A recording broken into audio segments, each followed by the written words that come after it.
all. I hope you all are good and preparing for your KVS interviews very well.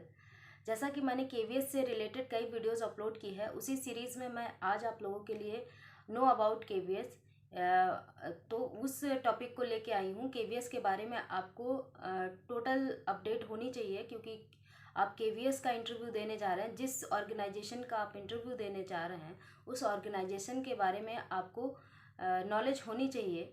तो इसी series में मैं आप लोगों के लिए ये वीडियो लेके आई हूँ। तो चलिए शुरू करते हैं। सबसे पहले तो KVS इस्टेब्लिश कब हुए थे? तो KVS इस्टेब्लिश 1963 में हुए थे।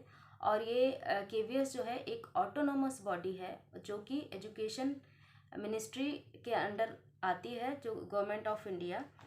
एंड उसके बाद सबसे पहले तो ऊपर यही लिखा होता है कि autonomous body under ministry of education of government of India. फिर लोगो की बात कर लेते हैं। तो लोगो में सबसे पहले जो है लेफ्ट साइड में एक लोगो बना होता है, आप लोगों ने देखा भी होगा, जिसमें उगता हुआ सूर्य, हाफ सूर्य टाइप का, सन टाइप का बना है।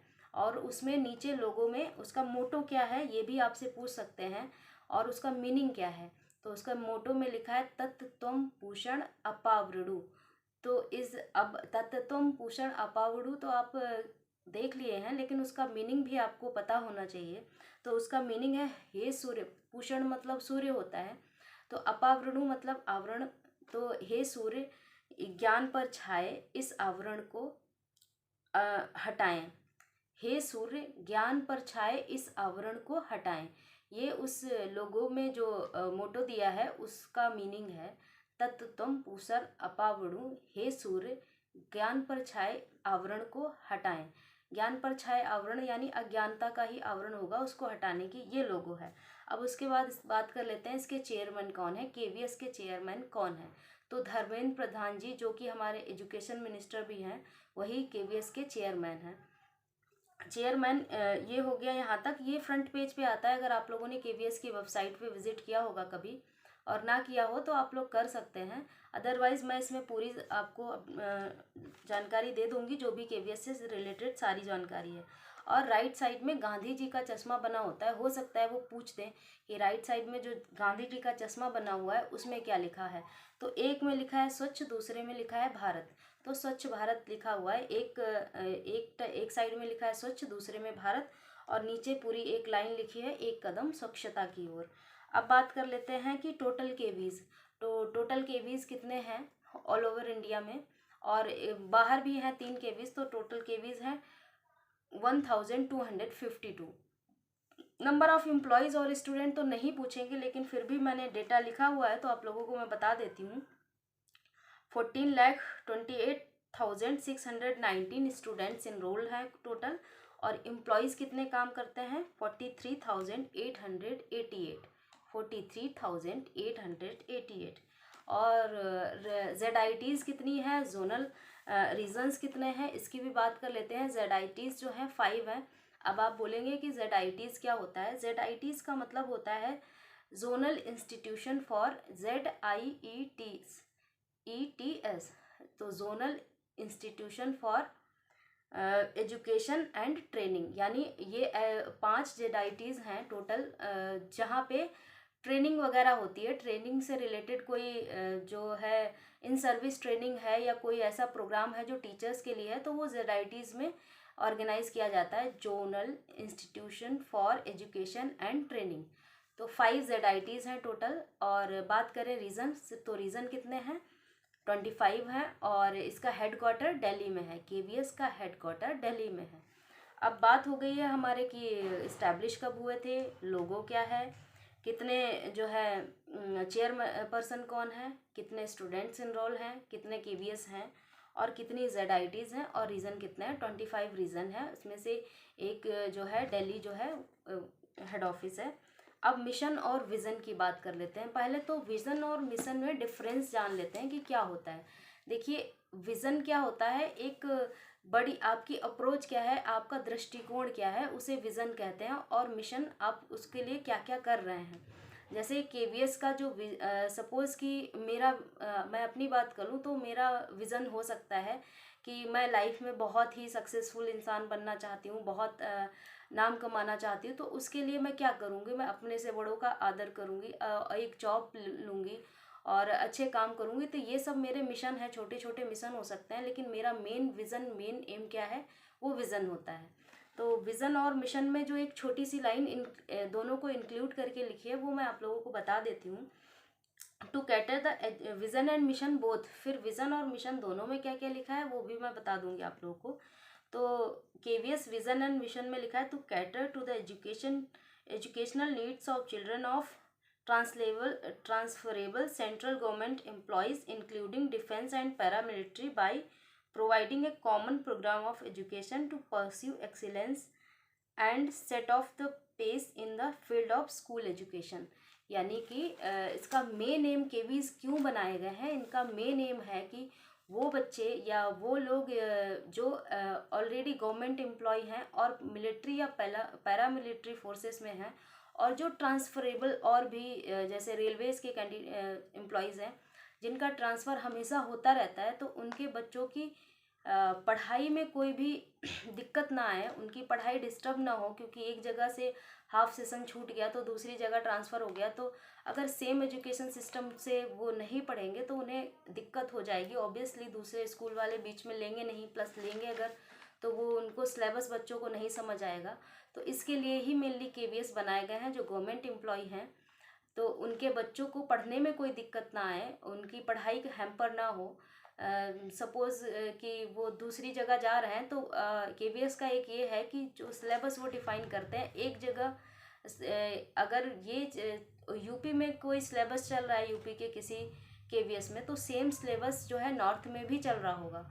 तो इस वजह से बच्चों को कोई दिक्कत ना हो, जो गवर्नमेंट एम्प्लॉयज़ हैं, जो ट्रांसफ़र जिनका हमेशा होता रहता है, इसके लिए ही यही मेन मिशन और विज़न है केवीएस का। अब अलग अलग बात कर लेते हैं कि विज़न क्या है। केवीएस विज़न की बात कर रही हूँ मैं। KVS believes in imparting knowledge और values and nurturing the talent, enthusiasm and creativity of its student for seeking excellence through high quality education। तो कुल मिला के विज़न केवीएस का मतलब केवीएस क्या चाहता है वो तो हो गया कि किसके लिए और क्यों वो टोटल विज़न मिशन में आ गया। अब केवीएस का मेन मोटो क्या है? केवीएस का मेन मोटो है कि स्टूडेंट्स के क्रिएटिविटी और नॉलेज का यूज़ करके उनके एंथुजियाज्म क्रिएटिविटी का अच्छे से यूज़ किया जा सके। अच्छा उनको प्लेटफॉर्म प्रोवाइड करना, बच्चों को अच्छा प्लेटफॉर्म प्रोवाइड करना ही केवीएस का मेन मोटो है। कि जो भी बच्चे नॉलेज लें, केवीएस जो है अच्छा नॉलेज और अच्छी वैल्यूज़ देना चाहता है। क्रिएटिविटी उनकी बच्चों की जितनी है, एंथुजियाज्म जितना है, उसको एक जो है एक अच्छे प्लेटफॉर्म पे जो है क्वालिटी एजुकेशन के थ्रू उसको एक्सीलेंस करना चाहता है, इम्प्रूव करना चाहता है। ये हो गया विज़न। अब मिशन की बात करें तो मिशन में सेम चीज़ जो इधर विज़न और मिशन में थी, तो इसका मेन जो है मिशन है कि जो भी ट्रांसफरेबल एम्प्लॉयज़ हैं उनको जो है उनके बच्चों को अच्छी शिक्षा देना, यानी अच्छी एजुकेशन देना ही केवीएस का मेन मोटो है, जो ट्रांसफरेबल एम्प्लॉयज़ हैं। दूसरा, to initiate and promote experimentation and involvement in the education collaboration with other bodies like CBSE and NCERT. तो एनसीईआरटी और सीबीएसई के साथ मिलकर एजुकेशन के क्षेत्र में, एजुकेशन के एरिया में एक्सपेरिमेंटेशन करते रहना, ताकि एजुकेशन को एक अच्छे मुकाम तक, एक अच्छी हाइट्स पे ले जाया जा सके।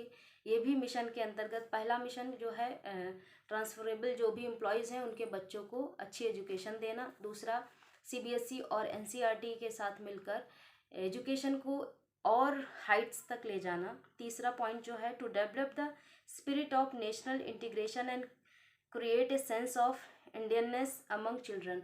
अब देखिए, ट्रांसफरेबल जो बच्चे होते हैं वो इंडिया के हर एक कल्चर, हर एक एरिया में जाते हैं, तो इससे क्या होगा, देशभक्ति, इंडियननेस की, भारतीयता की भावना बढ़ेगी, एक दूसरे से कनेक्ट हो पाएंगे, हर एक कल्चर को जान पाएंगे। तो ऑल ओवर इंडिया में वो बच्चे जाते रहते हैं जिनके पेरेंट्स का ट्रांसफ़र होता रहता है, तो हर जगह के कल्चर को अडॉप्ट करते हैं, तो उनमें एक अडॉप्टेबिलिटी की कैपेसिटी आ जाती है और उनमें जो है नेशनल इंटीग्रेशन की भावना डेवलप हो जाती है और इससे जो है उनमें पॉजिटिव वैल्यूज़ का जो है पॉजिटिव वैल्यूज़ डेवलप होती हैं। तो spirit of national integration and Indianness को डेवलप करना ही केवीएस का ये थर्ड हो गया एक ट्रांसफरेबल। दूसरा है एजुकेशन को हाइट्स तक ले जाने के लिए एनसीईआरटी और सीबीएसई से कोलैब करना। और तीसरा जो है बच्चों में इंडियननेस और जो है सेंस ऑफ इंडियननेस और नेशनल इंटीग्रेशन की भावना को डेवलप करना। थर्ड है ट्रांसफरेबल एम्प्लॉयज़ और रिमोट एरिया के अनडेवलप्ड प्लेसेस में रहने वाली अब ऐसा नहीं है कि केवीएस में अदर कोई नहीं आ सकता। तो केवीएस क्योंकि यूपी के इंडिया के हर एक जगह पे हैं, तो वहाँ पे जो अनडेवलप्ड एरिया है ना, वहाँ के बच्चों को भी अच्छी एजुकेशन देना, ये भी केवीएस का एक मिशन है। तो कुछ ना कुछ कोटा जो है अदर बच्चों के लिए भी होता है। और बहुत से ऐसे रिमोट एरिया हैं जहाँ अच्छे स्कूल्स नहीं हैं, तो केवीएस वहाँ पे इस्टेब्लिश हैं, तो वहाँ के बच्चों को अच्छी एजुकेशन मिल सकती है। तो ये भी एक केवीएस का मिशन है अदर देन गवर्नमेंट एम्प्लॉयज़। जो बच्चे रिमोट एरिया में रहते हैं उनके एजुकेशन को भी कैटर करता है। अब इतना ही करते हैं। अब एक और वीडियो ले आएंगे जिसमें उसका स्ट्रक्चर जो है उसकी डिस्कस कर लेंगे और उसमें इम्पॉर्टेंट पॉइंट्स क्या क्या हैं वो भी डिस्कस कर लेंगे।